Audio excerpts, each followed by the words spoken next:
Hello everyone, welcome to episode 12 of Prepare for Takeoff. I'm your host Kushan, and as always, I am joined by my co-host SSN754. Good morning, sir. How you doing? I'm hanging in there, It's a spring day in Washington, and don't really know what the weather's going to be like. It's sunny at the moment, but it may rain in 20 minutes. That's right. Right. Here we are going to put aside our flight sim proclivities for today, and we have a couple of special guests online with us today. Tell us about it, Kushan. We are joined by Bart Gauvin and Joel Radunzel from Northern Fury. Welcome, guys. Welcome. Thank you very much. I'm doing great. Glad to be here. Thanks for having us. Yes. And Bart and Joel are joining us because their audiobook for their book, Northern Fury H Hour, just came out this week. And it is the 1-year anniversary of the book release. Yes, it is. Yeah, that's fast, boy. Yeah, it was. It was a great book, by the way. I've read it a couple times. I bought it on the day it released for the Kindle, and it was just fascinating seeing how it all unfolded. And I guess you could probably play the first couple scenarios were in the book. There's three. There's three in the. Okay, there's three. Yeah. And because the Norway one, and then the one in New York Harbor, and then I can't remember the other one now. X-ray station with the submarines. Yes. Okay. Yeah. Yeah. But yeah, it was great to see it unfold in the simulator Commando, and also in the book. So, great job. Thank you very much. It's been a lot of fun to write and to play. Mm-hmm. Yeah, it was very interesting how you guys were able to use a tool like Command and to create a novel out of it. I'm sure you guys have the story mapped out in your heads, but to see it in game form is even greater. It's just really cool for me.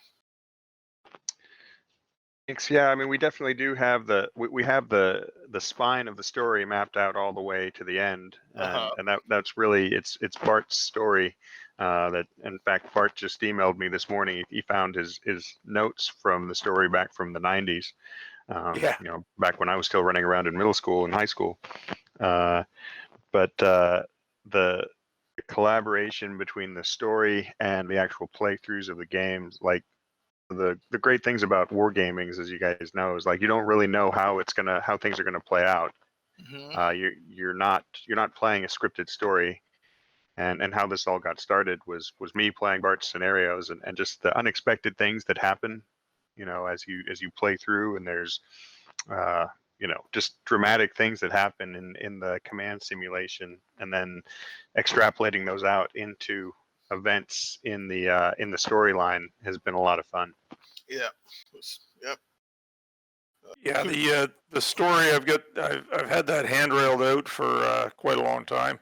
I, as Joel just said, I found my notes. I was doing some cleaning because I'm getting stir crazy and a little bored, just the first half dozen scenarios, instead of H hour, the first scenario was across the top, and then it's it's the next one there, hold the top, pretty original, right? And then at the invasion, and then Dunkirk. I had a different idea of how the fight in North Norway was going to go. I think the evolution has worked out a little better. Mm-hmm. I was originally gonna put the British 3rd Commando Brigade into the north early, but I've got better uses for them now. Yeah, that whole Norway thing, that's been gamed out a lot over the years by the governments, by games.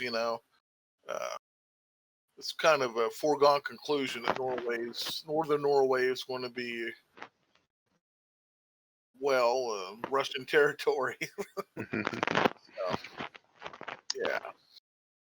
So a fascinating thing about that, when you mention Northern Norway, is that the Russians have actually fought this campaign for real before.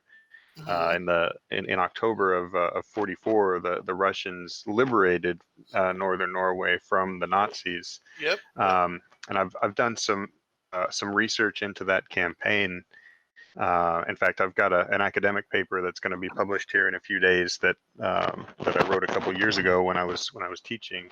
That parallels between our story and the tactics that the Russians used against the Germans, and what they and what actually occurred in World War II is just really fascinating. And just for me, being my academic background as a geographer, just the way that geography shapes the tactics that you have to use, it just is fascinating to me. And I think it shows out pretty well in our story too. Mm-hmm. And you've been up there, haven't you, Joel? Yeah, after our first deployment, Jill and I went to Norway. Mm-hmm. We went up to the North Cape, but I just love those sorts of landscapes, and so we spent some time up there. Yep. Poking around. I have unofficially have been up that way also, but I can neither confirm or deny that I've been there. But yes, it is a different world. Well, you were looking at it through a periscope though, SSN. Yes, I was. We got to take a picture, and we got to see the what I can tell you is we saw land. That's basically what I saw. So been up that way. It's I could just imagine living up there. I was Atlantic Fleet, so we were up we were Northern Atlantic quite a bit. So just gonna say, I did a lot of speculation on X-ray station and having U.S. and British subs off of the Kola Peninsula and eavesdropping and all the rest of that. I don't know. You probably experienced it and still can't talk about it, but it's just an interesting world to me. well, it's pretty common knowledge they had stationed either British or U.S. submarines or NATO submarines in that whole area for 50 years. It's somebody up there, just keeping this as like a guard post, basically. Mm-hmm. So they have submarines that transit in and out of there. And when Clancy, when he did Red Storm Rising, I believe he had like an X-ray station submarine there that was just there to pick up electronics transmissions, and that cut too close to the truth, and people were wondering where is he getting his information at. So yeah.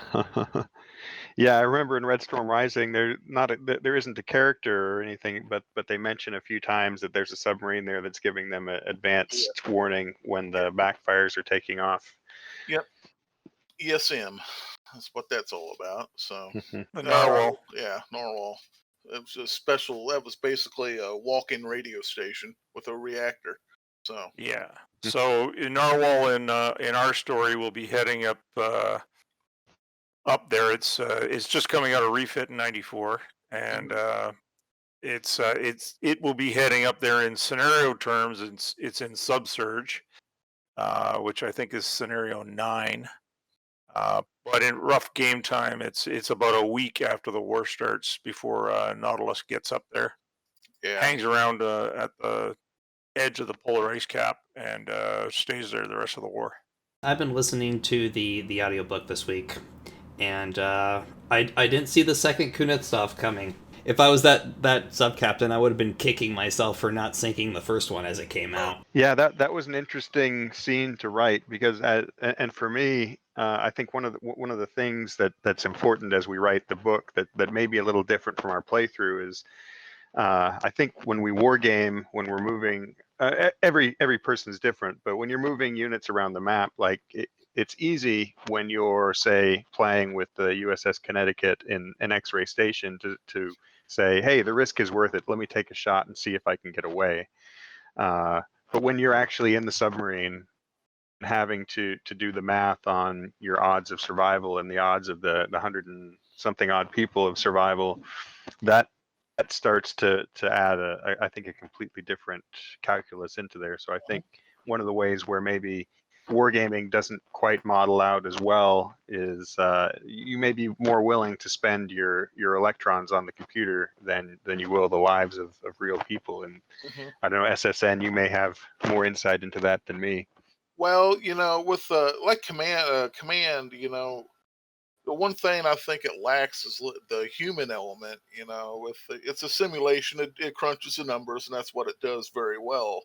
But as far as like human element is, would this captain, launch tomahawks, or is this particular fighter pilot better than the other fighter pilot? Even though we do have the AI adjustments that we can do, it's still the human element is kind of lacking in Command, but it's I don't know how to Pucker elaborate. factor is how it was described to me. Talking with the dev a couple weeks ago about, does AAA fire, interfere with, basically bombs being dropped. Talking with Apache the other day, because I remember he did a scenario that actually simulated aircrew fatigue. I don't think I'm going to implement that, just because I think for the average gamer, I think that's too much. It's already like a scenario that's way more complex than it probably needs to be. But it wasn't a simple operation either. And so, there is some things that I think on the gaming side, on the civilian side, it's probably not worth simulating. But on the pro side, I mean, stuff like that probably will make an appearance. Yeah, and in a single scenario, it's difficult to value something like that. Like in El Dorado Canyon, that those guys are going to be in the air for 7 or 8 hours before they go in. That they're going to be tired, so you can just adjust their proficiency rating from, I don't know, ace down to veteran or something like that, or veteran down to regular. I can't remember what they are now. In a long series of scenarios like we're building for Northern Fury, it's a little trickier. So what I try and do is affect the follow-on scenarios with the maintenance levels and with the ace levels and things like that. Like you'll find when you go to Bartifoss Blues, you're going to have more aces in there, because on that first day of combat, there was a lot of Norwegian aces developed. So on the second or third day of combat, you've got more. And then when you get to Trondheim Express, there's more yet. But you've got a lot fewer aircraft because there's more in maintenance. Mm-hmm. So try and balance it that way. Yeah. So do you? I was going to ask you this yesterday, but I figured it was better to ask you today.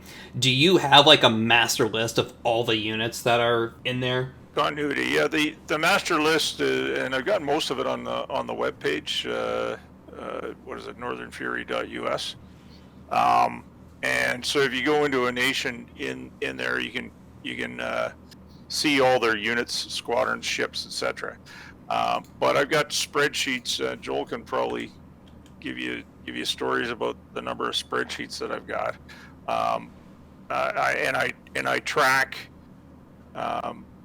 losses and that sort of thing. Like the first few scenarios, I play tested quite a bit, much more than I do nowadays. And so if I play tested it 3 or 4 times and this squadron lost 6 one time and 8 the next time, then I would just reduce them by 7 for the follow-on scenario, that sort of thing, and I just keep track of that. So yes, I do have all that. Yeah, I think it's easier with the ships to kind of know, which ships have been damaged or sunk as the campaign goes on, and Bart's right, we've got spreadsheets out the wazoo about losses as the campaigns progress, and we also adjust that as the story progresses, because the writing process, like the discussion process between us as we write, ends up shaping the story a little bit as well. But yeah, I mean, like we say in our preface, the realism that we can't hand wave away losses or reinforcements or things like that is an important part of the project. Yep. A great website, by the way, the northernfury.us. Informative stuff. A lot of great pictures on there in tables, orders of battle, even. So yeah. Okay, glad you enjoy it. It's I mean, what I tried to do with that webpage was cobble together my notes from the past 2.5 decades.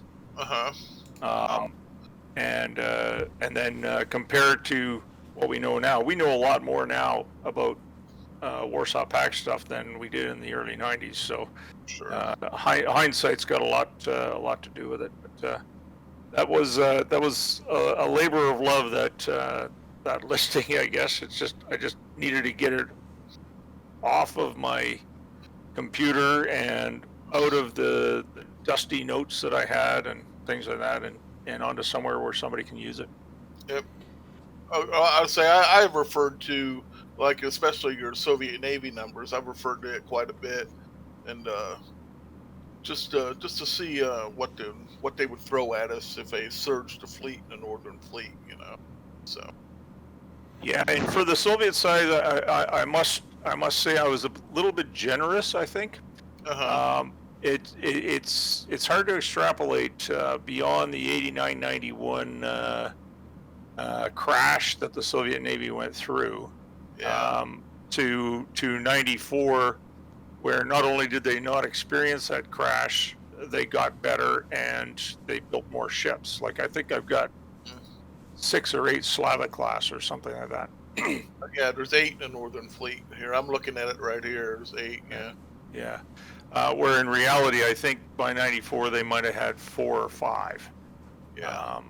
But and I think the Slava class, the intent for that was going to be the backup for the key rods, right? Yeah, it's their version of the Tycho. And they were gonna, wherever a major ship went, and that was the Kuznetsovs, the Kirovs, or even the Kievs, but I don't think it ever reached that. Wherever those big ships went, they would have a Slava with it. Okay. Just to add more surface punch and some pretty awesome air defense. Sure, absolutely. Hard to punch through a Slava in the STEM. So. Oh yeah, they're pretty nasty. Yeah. So what scenario do I get to send my aircraft carriers against the 2 Kuznetsovs? That'll be hold the line. So I think that's scenario 8 or something like that. I've got a ways to go then. Yeah. I'm still watching my F-16s basically fire 1 missile and get shot down. That's a little earlier than that. I think the Invincible goes up against one. Wow. But that did well. Yeah, plug the gap. That sounds like it's going to end well. Yeah. Yeah. Well, and both plug the gap and hold the line. If you're able to launch a strike against those carriers, I'll be impressed. Wow. Yeah. So remembering that the philosophy with U.S. or Soviet carriers was much more different. They weren't power projection tools as a U.S. carrier is. The Su-30s, basically the navalized version of the 27s, they're an air defense fighter, and their purpose was to provide air defense for the fleet. So they don't go anywhere on their own. They go somewhere with the purpose of providing air defense to something. So in the case of the early phases of Northern Fury, it's air defense to the amphibs. Yeah. They don't do any actual strike, or they did a very limited strike. If they re-roll and put the MiG-29Ks kilos on there, then they've got a better strike capability. But that'll come later. But don't the MiG-29Ks have like abysmal range? Absolutely. And with that doctrine, it's for us. I think one of the themes that runs through H-Hour and the follow-on books is that, so like Bart said, the doctrine for the Soviets was to use their carriers to provide air defense, which is how they use them. But the context in which they're providing the air defense is different than what NATO or the Soviets originally anticipated. So I don't think the Russians in their war plans in the 80s really had plans to move their fleet as deep into the Norwegian Sea or the Atlantic as we have them doing. But I think what's interesting for us is moving the story forward into the 90s and changing the Soviet war plans a bit and changing their objectives, which we haven't really revealed in the books quite yet, is it creates a lot of interesting opportunities where you have a doctrine that's operating. We don't throw away the doctrine, but the strategic or the operational context in which it's operating is different. And I think that's how most wars end up developing. You have your pre-war doctrine, and then the war, like, unless you're talking about the Persian Gulf War in 1991, where Saddam Hussein decided to give us the exact war we'd been training for, the exact terrain we'd been training for it in. Your doctrine ends up operating in context in which you really didn't anticipate, and that's, I think, one of the fun things about Northern Fury is playing that out. Mm-hmm. Yep. We try and reflect that in the book. There's the Soviet naval officer Ivanenko who lives quite frustrated because his life learning the doctrine is not happening the way it's supposed to. Mm-hmm. Yeah, I remember remember reading about that character in the book. Yeah. Yep. It's interesting you mention that doctrine, because I've been playing around with backfires in the sim, and you read a lot of contemporary fiction, and they're ranging all over the Atlantic, shooting every convoy in sight. I mean, they can range kind of into the Atlantic, but the Russians didn't have a whole lot, and the Soviets don't have a whole lot of tanker support to support them out that far. At best they basically make it to Iceland and back. Yeah. That's really their Achilles heel is reach with their tankers, and they're only going to send those magic arrows, their bomber regiments, out for a very specific purpose. If they're going to strike a convoy, they're going to strike the convoy carrying 24th ID across to Europe. They're going to strike with a purpose. They're not going to willy-nilly send a half dozen Badgers floating around. I mean, the doctrine to sink an aircraft carriers, you send 100 bombers to it, and that's with a lot of recce and a lot of ECM stuff. Kind of going back to your notes, a couple months ago, I happened to stumble across Larry Bond's notes from him and Tom Clancy's Harpoon games for Red Storm Rising when they did Dance of the Vampires. One of the scenarios they ran was a scenario where the Soviets didn't attack Keflavik, and the Soviet bombers tried to bypass Keflavik to Iceland to attack a convoy. And essentially, basically, their justification was, this is why we had to wave away Iceland, was if we didn't, then the F-15s out of Keflavik and the British Phantoms basically tore up their bomber regiments before they even had a chance to make it into the Atlantic. Guys, that whole Dance of the Vampires, somebody had packaged that up, and it's for sale. Kushan and I bought it, and you guys might want to look into that too. It's a great read, absolutely. I can send you guys the links to that. It was a fascinating. It was transcripts of his notes, mm-hmm. And he actually almost lost his notes. Oh man! Yeah, he lost the floppy disk back on the 90s that they were on. And then he was going through boxes and happened to find like a transcript of the notes, and then as he said, his wife basically retyped it up and basically put it onto a PDF, and then that's what's available now. So those notes and almost got lost to history. Yes, yeah. It was very keen to get a hold of those, so I love the information. Yeah, it was one of those things of I saw it and I'm like, this can't actually be his actual notes. There's no way. And then I bought it. It was I can't remember, it was $5 or $10 on War Game Vault. And I bought it and I looked at it and I immediately messaged SSN, you have to buy this right now. This is these are the notes from Larry Bond himself when they played Harpoon. Yeah. Yeah, it was a great read, and you could see how it evolved. They go through 4 scenarios, and you can see how it evolved from the first one, and to the last one was big, huge. It covered about half of that PDF, but it was the evolve, how it matured was just great. Yeah. Go ahead. Sorry. Yeah, so Iceland, as you point out, is a major thorn in the Soviet side, and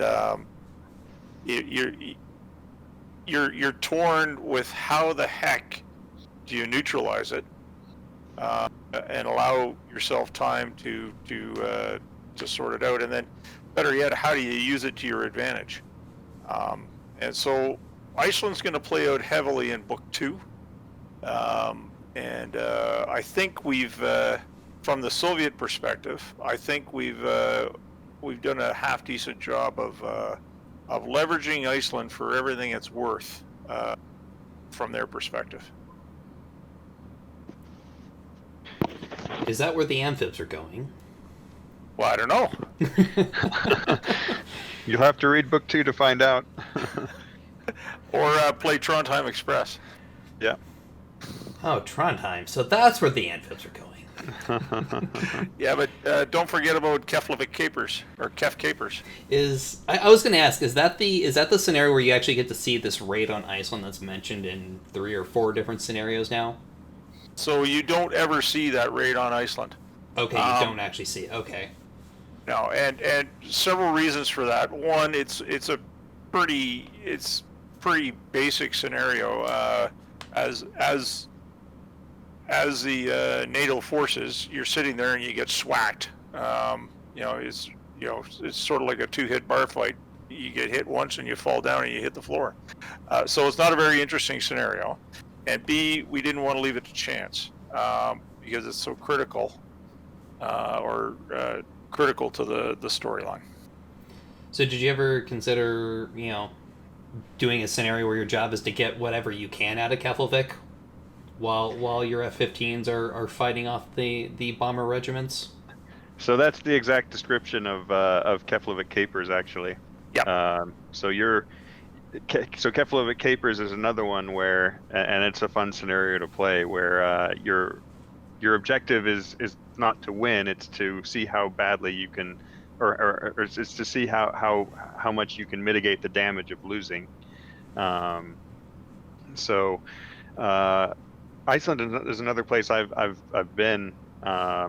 I was able to go there a few years ago, and that was actually while we were writing the book. So I definitely had my eye towards the geography. And I know Bart and I have had long, in-depth discussions about what the defenses of Keflavik would actually be. And I know in the scenario there's some ground-based air defense. There's a Patriot battery and a Hawk battery there.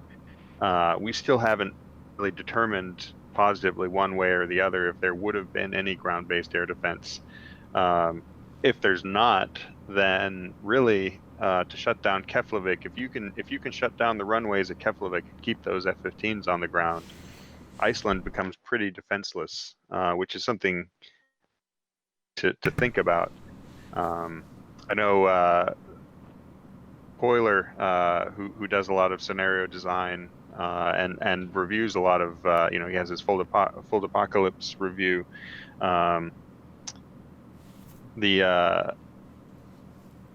Seizing Iceland is kind of a trope with him that of going too far. But I think we found that if you can shut down those F-15s, if you can shut down those runways, the problem of seizing Iceland becomes much, much less. Absolutely, yeah. I think you shut down the you lay waste to the runways. What's the point of actually having to land troops on Iceland? There's no reason to. So there are reasons, but you'll find out about those near the end of book 2. Okay. So Backfire's based out of Keflavik? Well, yeah. I know. Was it Clancy who had the A-10s attacking a Soviet carrier? I can't remember. It's in Hunt for Red October. Right. They do a mock attack. Yeah, they buzz them. Yeah. I thought they used B-1s for that in Hunt for Red October. B-52 was involved too, I think so. No, there's a scene in Hunt for Red October where these Air National Guard A-10s go out and lay a bunch of flares in a box around the Kiev, I think. It was a bit on the hokey side, I thought. Are we gonna see anything over Scent Front in the book? Joel, you want to handle that one? I haven't built any scenarios that way. So the central, you're talking about the Central European Front. Yes. So So the war is, if you go to Red Storm Rising or most Cold War scenarios, obviously the fighting in Germany is decisive. But something that I think again makes Northern Fury really interesting is that the whole geography of that fight has changed with Germany's reunited in our story. So East Germany is part of uh, a reunited Germany now, and Poland is no longer in the Warsaw Pact. And so the whole geometry, the strategic geometry of the war in Europe has changed, and that has, so in our backstory, that has some really big impacts, which I won't get into now. But as far as seeing it in the book, you're only going to see it peripherally. Like it will have some impacts on the storyline in the North Atlantic, and in our story, the North Atlantic is much more important, but for different reasons than people might think. To the overall outcome of the war, it ends up becoming kind of the decisive theater in a geopolitical sense. But we do have plans like we mentioned before. So Northern Fury is going to be a trilogy, but we have books sketched out for the other theaters as well, with the capstone, I think, sort of being the Central Europe, Baltic theater, where. But I think Bart will agree that the problem with writing and wargaming that is it's just so massive. Um, the forces clashing are so massive that you have to pick out a storyline, but you have to pick out the right storyline that shows the important things without oversimplifying or minimizing all the other things that are going on, and that's difficult. So I know, like I loved Red Storm Rising, and I love like the tank sergeant that he has there, and the battle at Alfeld at the Weser River, and things like that. But as far as Red Storm Rising also is very much a North Atlantic book, where I think the storylines in Germany just exist to show the impact of what's going on in the North Atlantic. And I think we've got bigger plans for that down the line than just having it show the impact of what's going on in the North Atlantic. Yeah, where many books and Third World War sort of alt histories focus on the Central Front with the Atlantic as a periphery, we've reversed that. So the Central Front, at least in our early books, is the background wallpaper against which we're fighting. But the Atlantic and the North in this trilogy is the focus. When we write the Caribbean, that'll be more wallpaper, but and we'll go around the world geographically. The Central Front is tough. It's tough to game. It's tough to write, as Joel said, and to a certain extent, it's been done. For you guys' information, I just posted a link in the main chat of Kushan's Discord that you may be interested in. It's Google Maps of every place mentioned in Red Storm Rising. So, yeah, I've explored that, and what's interesting, stepping away from the Central Front, from Red Storm Rising, and going to Iceland, as I don't know if Tom Clancy ever went to Iceland, but I suspect he did, because I didn't set out to go to the places mentioned in Red Storm Rising, but Iceland's not that big of a place. You just kind of ended up there, and now a couple of the places I ended up were out of the way, and I ended up there because I was taking a group of students to geologically interesting places, but those geologically interesting places ended up actually also being kind of strategically interesting places. So there's this early on in Red Storm Rising, the fighter, the meteorologist and his Marines end up on this hilltop overlooking Keflavik, not because it was in the book, but because I was taking a group of future Army officers, and there's an old World War II U.S. Army, that like the foundation and a little plaque for a U.S. Army radar station that was on top of that hill. But when I got up there, not even thinking about Red Storm Rising, I realized, oh, this is where in the book they're first watching planes, landing and taking off from Keflavik. And there were a few other moments like that that were actually pretty cool. That if you go to the more touristy parts of Iceland, you're familiar with Red Storm Rising, you'll realize that Tom Clancy was actually pretty well informed of this whole area. You'll see in book 2, we try to get away from some of the more well-known and well-traveled parts of Iceland for different reasons. It'll be interesting. It was interesting for me to see, but we definitely plan to range a little bit further afield in our story. I've spent hours and hours on Google Earth, crawling over it and exchanging lat longs with Joel about what we're doing on the various little scenes. I think it's going to be an interesting part of the book. Yeah, sounds great. I can't wait. Do we have an ETA on this next book? Are you guys pretty far along, or is it going to be a little bit, or how's that process going? So we are pretty far along, but it is also going to be a little bit. Okay. So I'm in probably the busiest part of my Army career. So writing comes slowly these days, and that's had that, and Bart has picked up a little bit more of the burden in the past year or so. But I'm also nearing the end of this chapter in my Army career and getting ready to head towards a little bit less demanding portion of it for a few years. So I guess the bottom line is the second book is progressing. It's not progressing as fast as we wanted it to, but we're making steady progress.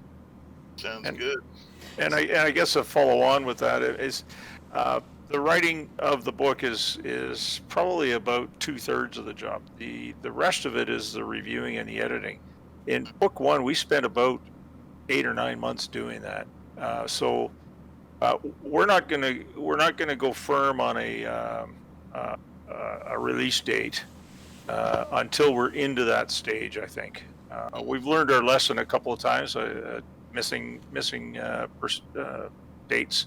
So it's going well, but not yet.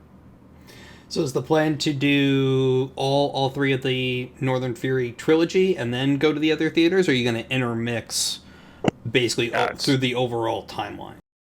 Yeah, we had a good debate on that one, but we're going to do the 3 Northern Furies.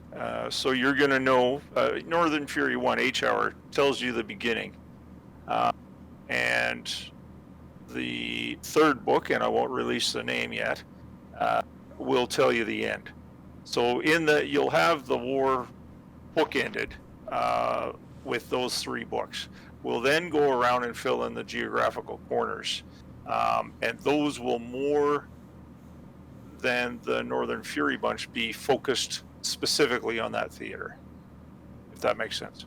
No, that makes perfect sense. I mean, the other way to have done it would have been to, do the first book and then go to some of the other theaters, then do the second book and then go to some of the other theaters, then go to the final book to wrap it all up. But, I kind of like having the idea of having the full overall story all essentially first, and then be able to go back and read those other parts.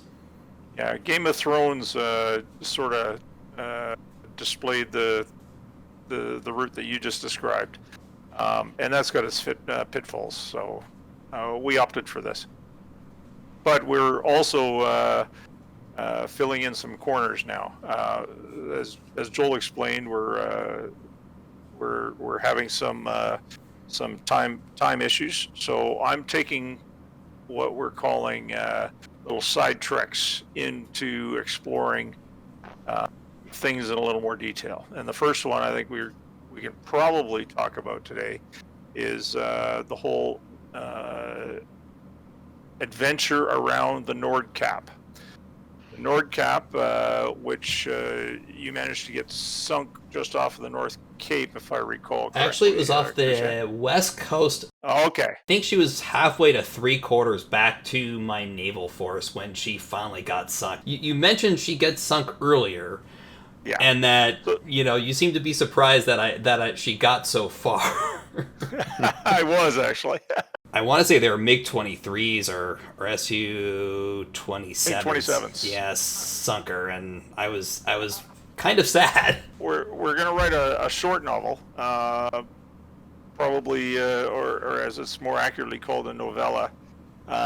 So, maybe 80 to 120 pages or so, and we're going to explore the Nordkap affair, and what happens in our storyline to that ship, and to the people on that ship, more importantly. So that's in the works. It's coming along fairly well, yeah. And over the coming years, when we don't have a major book release coming, we're going to start filling in those corners. Joel's got one in the works for the siege at Vedso. There's one or two certainly in the Caribbean that I think are worth exploring over time. But that's going to be a long-term prospect. So instead of using a full book to kind of infill kind of the time between books, you're going to use the little novellas to infill? Yeah. And it also removes a bunch of stuff out of the main books and hopefully slims them down into the main action. Yeah.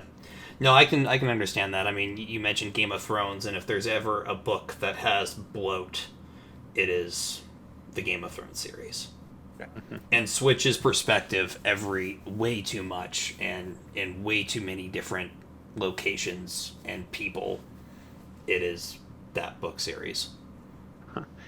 Yeah, for us, we definitely want to. There's stories that, especially as we've played through, that we absolutely want to explore, but that don't necessarily contribute to the trunk storyline as much as we'd like to. But we still want those stories to be told, and so we've definitely got some novellas in the works to give those stories and those characters their due, that we're excited about. So have you ever had like an F-16, for instance, that did particularly well in a scenario and said, all right, we have to write a story about this guy? Jan Olsen. Yeah, yeah. So my playthrough of H-Hour with the initial engagement with the F-16s ambushing the initial wave of SUs, that was completely a product of my playthrough of H-Hour. There's another, in fact, the chapter that I'm drafting right now. There's a British Harrier pilot where there's a moment where I just had an in-game moment where I just decided you just felt like this has to be part of the story. I haven't had quite one of those storylines develop into a novella quite yet, but definitely at least a chapter or two in each of the books. That's one of the main byproducts of playing along with our story. Is I mean, the story is handrailed as we talked about earlier, and I've had it in the works for some time. But these little stories, the Jan Olsen fight over Varangur Ford, and that sort of thing, they're pulled directly from the game, and the little bits, the action sequences, if you will, I think add a lot to the feeling of the game, and the feeling in the book to make it flow together a little more. It worked very well, I have to say so. Really an interesting experience of like, oh, I remember AWACS over, the North Cape in H-Hour. It's like, oh, I know exactly where this AWACS was because he was there. And I don't generally enjoy Soviet versus NATO stuff all that much because a lot of it is really cliche and frankly kind of boring. But I've definitely found Northern Fury to be kind of the opposite of what I was expecting.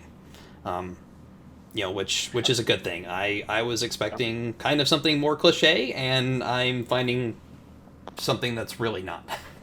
Oh, glad to hear that. Yeah, It was. I think.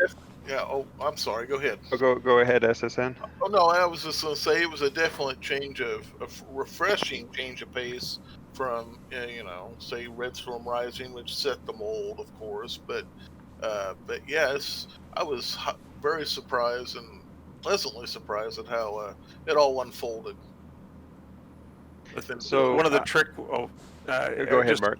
Yeah, one of the tricks is I've been constantly frustrated with all the previous books that one side fights smart and the other side fights stupid. So you've got I think it's Red Army, where the Soviets are fighting smart and everybody else is dopey. And most other books, the Russians or the Soviets are portrayed as automatons, and we did not want that. So over to you, Joel. Sorry. No, I lived in Russia for 4 years when I was a kid, with my parents' work over there, and that was something Bart and I talked about early on in the process, and that's something I think has been part of Bart's scenarios from the beginning. Is just the Russians are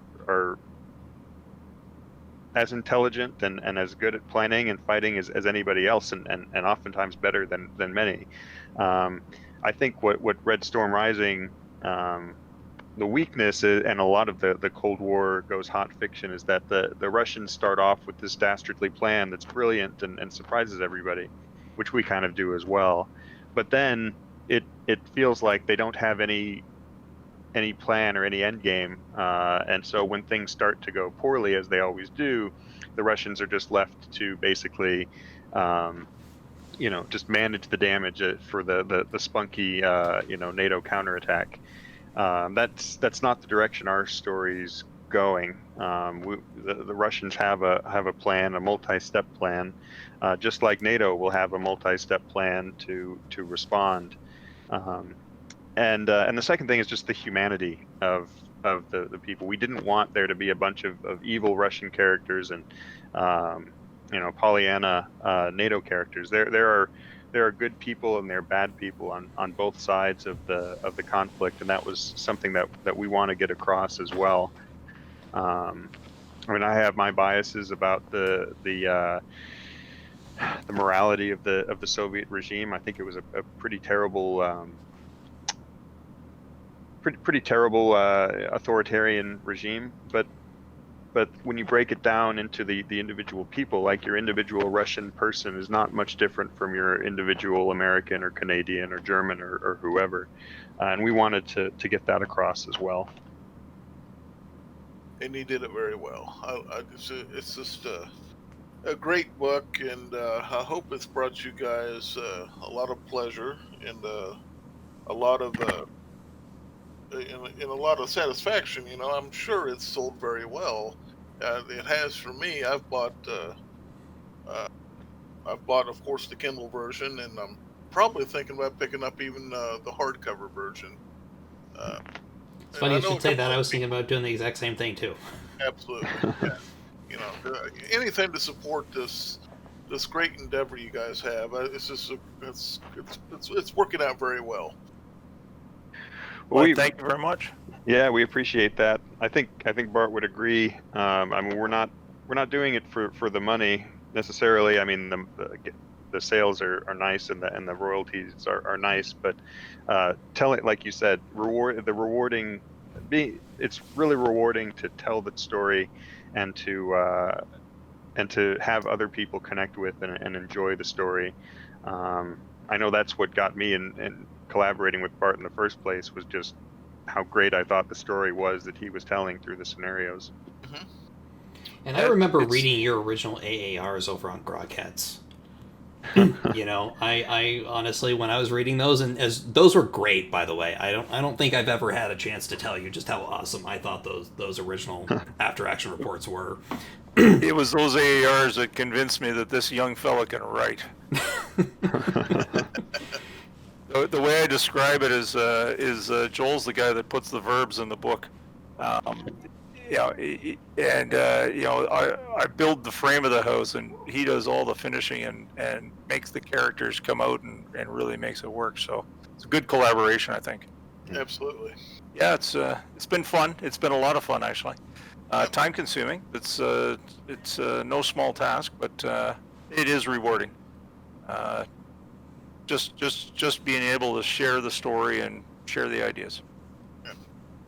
Well, it's been great to have you guys on today. Kushan, do you have anything else to add? SSN has said it's been great to have you guys on. You're welcome back anytime. Yeah, we'd appreciate that. Thank you. Yeah, very much so. Thank you very much for having us, guys. Bart, Joel, anything you guys want to say before we head out?